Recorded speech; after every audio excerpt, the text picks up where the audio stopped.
Well, when all this occurred, I was 18 years old. I was in the Navy. I had joined the Navy when I was 17, and we had just finished a long tour. And there were a bunch of us from the base at a hotel, and there was a big party going on in the lobby. There were a lot of Navy guys there, and there were a few Marines that we knew that were friends that were there. One guy that wasn't there was a fellow by the name of Steve Vaughn. We all called him Bama because he was from northern Alabama. And he had been having a lot of problems recently. I guess today you'd call it post-traumatic stress disorder. He had been through a number of things, but we hadn't seen him around much recently. He was a Marine that had just been troubled. Anyway, we were at the party, and what we didn't realize, though, at the time was that we were actually being watched.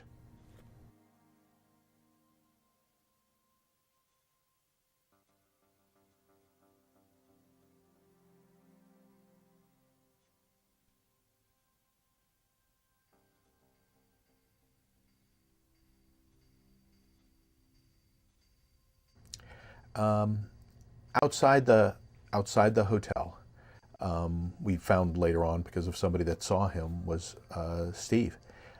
He had a knife, according to one witness, and he was just pacing back and forth. And at some point, I'm not sure how long he was out there. At some point, he came into the party.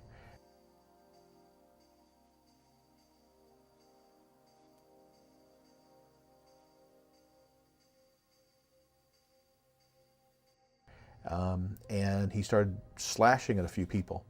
And I heard a little bit of a commotion, and I turned around. Okay, and just as I turned around, he came at me. Okay, and just drove the knife straight towards my chest. And if I turned a little slower, it actually would have hit me right here in the heart.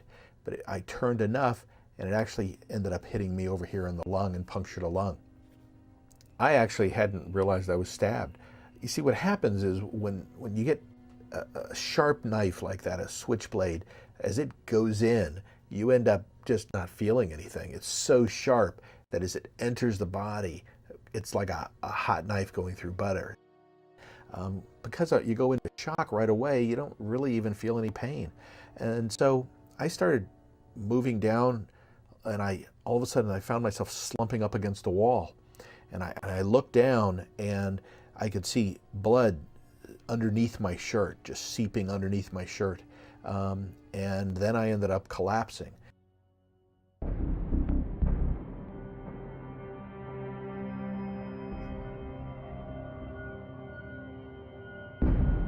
They ended up taking me. We had a 2-hour surgery to take care of some internal bleeding, but it turned out okay. And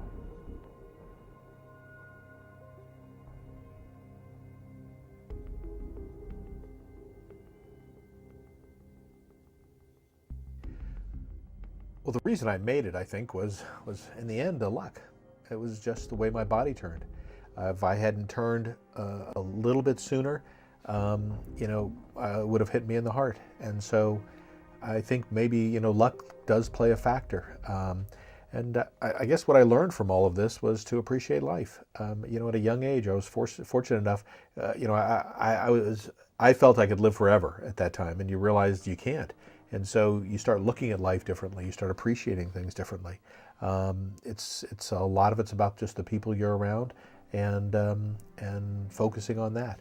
And that's probably the most important thing I learned from that. And so, at the end, it was a good thing that came out of a bad thing.